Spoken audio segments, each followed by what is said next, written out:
biradahan natin to dahil ang concern ko lang dito, bayan, mga igsoon, kabirada, yung nadadamay.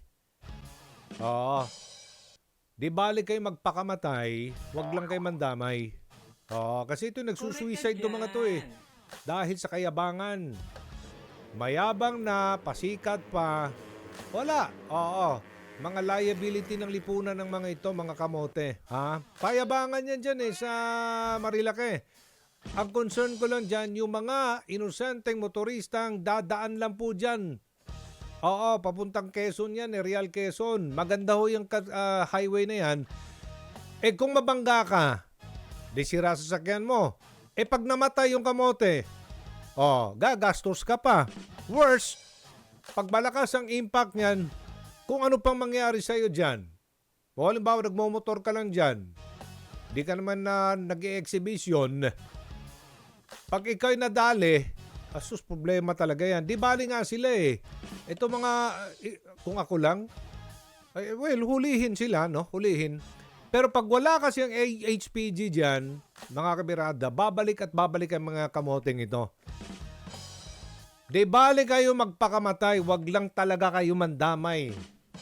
Kami ang nadadamay dito. Kami ang naagrabyado rito eh. Ha? Patagal ang problemang yan eh. Kasi number one, marami pong vlogger na tumatambay dyan. Pinapanood sila for content purposes. Kasama din ang kanilang pong mga kaibigan o payabangan, di ba? Yang Devil's Corner niyan, marami talaga na didisgrasya dyan kasi gusto nilang makunan sila ng magandang shot, angulo. Ayan, ha? Then, for content purposes, marami dyan mga vlogger. So, pag nakita mong maraming camera pumipitig sa'yo, wow, men. Ang feeling mo, heaven. Para ka naka-drugs. Kaya, ang yayabang po ng mga kamote dyan, na ang dami yan, pati mga nanonood, nadamay, di ba? So dapat hindi lang itong mga mayayabang na mga kamoteng pinaghuhuli, pati na ang mga spectators dyan tsaka yung mga vlogger. Di ba? Tama ho ba ako? One Rider Party List Congressman Bonifacio Busita. Sir, Congressman, good morning. Yes sir, good morning po. No? Opo, Kong, sa ngalan ni Kong Erwin Tulfo, this is Aljo Bendijo. Live na po tayo sa PTV at Radyo Pilipinas. Ano po ang magiging aksyon po ng buting kongresista tungkol po sa problema natin ng mga kamote, mga exhibitionist dyan po sa Marilake? Sir, gusto ko lang bago sagutin po ang inyong katanungan, gusto ko lang banggitin, nung ako po ay nasa active service pa, yan po ay ating inaksyonan na yan.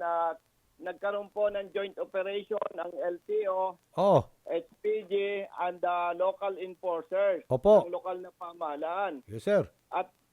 Yes, sir. Go ahead po, go ahead. And during that time, na-prove po natin na napakasimple lang na i-address yan, yung visibility. Ano po? With LTO. Usually po, weekends lang yan nagkakaroon ng ganyan eh. At yun po ay kung naalala ko, 2 o 3 sunod-sunod na weekend, naging successful naman po. Ang isa lang problema po na nakikita natin, yung tinatawag nating lingas kugod. Na yan, katulad yan, may nadisgrasya, may namatay na naman. Sigurado, aaksyon na naman yan ng mga concerned authorities. So, isa po dyan talaga visibility doon po sa mga strategic locations. Anyway, bilang public servants, hindi naman natin pwedeng sabihin na busy or may ibang pinagkakaabalan. Kasi pag tinignan nyo po ang datos, karaniwang nagaganap yan kapag weekend. At yun po, kailangan ibalik lamang po yon at para matiyak na maharangan itong ganitong incident, sir.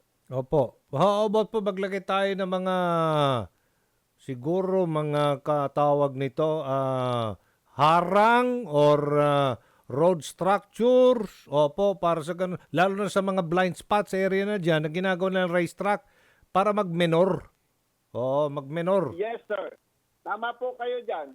Yung inilalagay ng DPWH sa road pavement. Yun. Para ma-distract yung speed.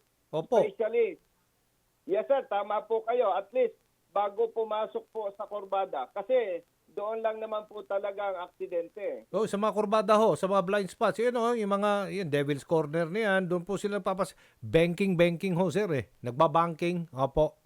Yan po Yes sila sir, eh. tama po kayo. At ang masakit po nito, nagdadamay pa itong mga Yun. ganito na banking, sabi nga ninyo, pabangking-banking pa. Oo, yun. Okay. So hopefully po sir talagang kumari lang weekends nakatutok talaga diyan ang PNP sa pagkikipag-ugnayan po ng mga LGU, LTO.